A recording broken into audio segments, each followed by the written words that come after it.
Ladies and gentlemen, buyers buying properties, 72% of them will skip the property if it has no price on it. Why do agents put no price? We're going to talk about it today. Stay tuned.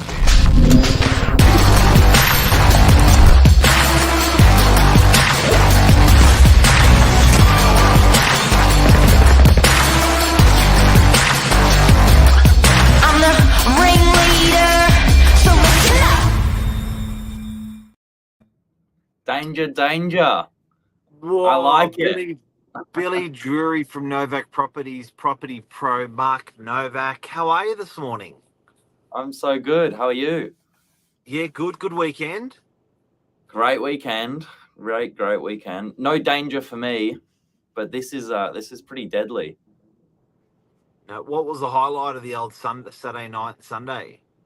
I have my first ever barbecue, and that was big for me because this was not a barbecue with mum and dad. This was a Billy barbecue. A BBBQ. Yeah, it was great. So, It was really so good. in your life, you've never hosted your own barbie. Yeah, and eaten from my own barbie. So it's pretty good. Did you eat too much? No, but I've got a lot of leftovers. Did you burn it? That was my barbecue, guys. Mate, gotta be proud of that. Overcook, undercook, perfect. Nah, it was all right. It was pretty spot on. It's pretty spot on. You nailed it for the first time. Now, so guys and girls out there, we wanted to talk about property pricing and having no pricing on a property.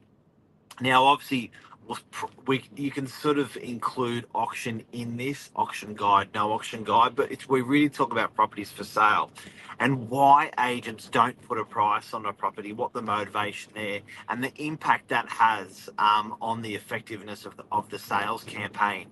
How important it's to do, a price and a guide, and the reaction of buyers out there. So, Billy, starting from the top.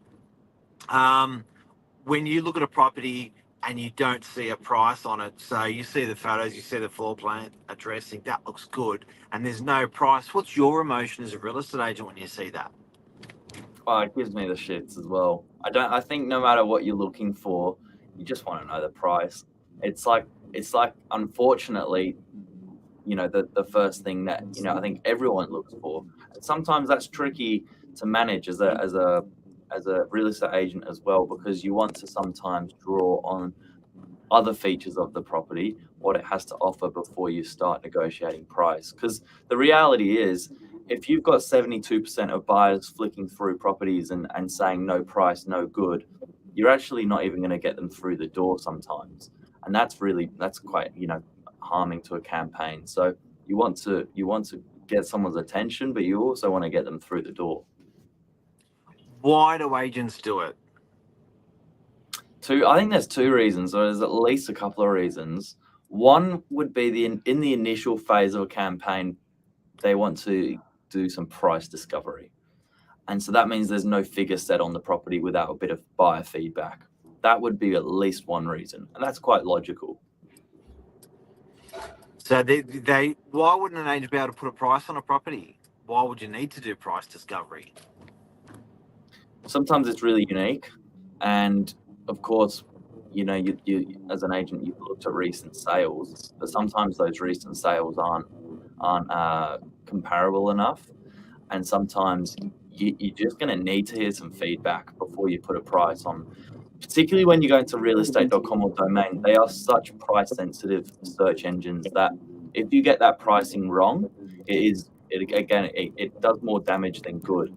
So sometimes it's good to take a week, 7 days, 14 days, and just get a little bit of feedback first before you go online. Now, sometimes that can be done off market or pre-market, but it's the same feedback nonetheless.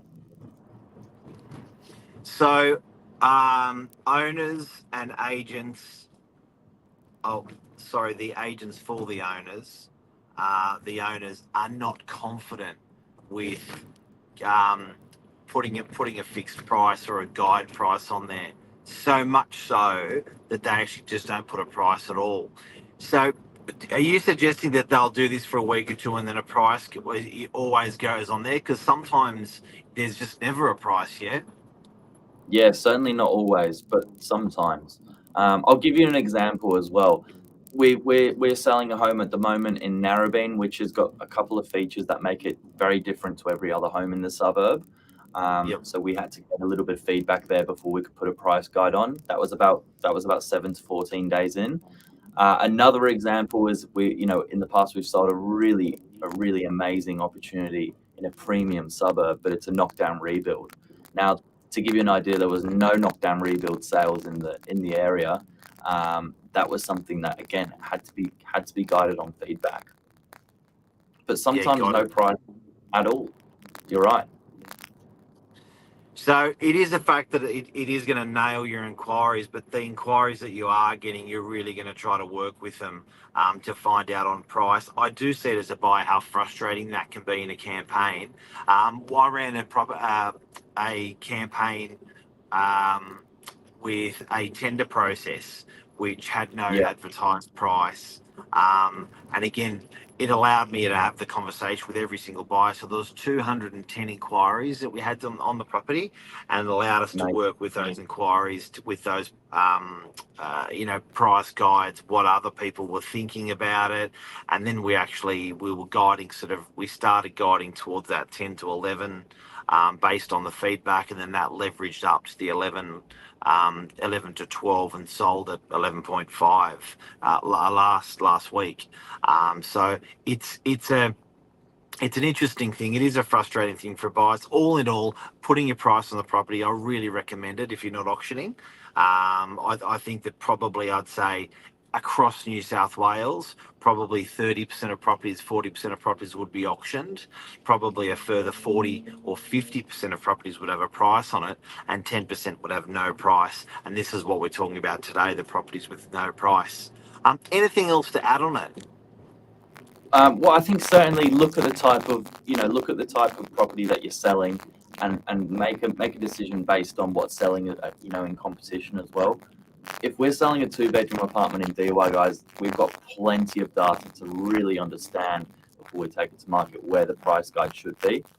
That's a very different scenario to, as I mentioned in the other example, a knockdown rebuild where there's no supporting sales. So you're going to have, it's not a one size fits all approach here. You've got to look at what you're selling. I think here's a good tip and trick for a buyer though, or a seller who's looking for a price, and this works when you're looking to buy or sold properties. Use on the web version, you can use the price ranges. So as an example, they go up a couple $100,000, and then after a couple of million, it goes into 500,000. You can actually use the numbers in the URL and play around with them. So previously on the app, you would only get 500,000, a million, 1.5. You can actually play around with those numbers in the URL. So that's a bit of a tip and trick for people looking for a price.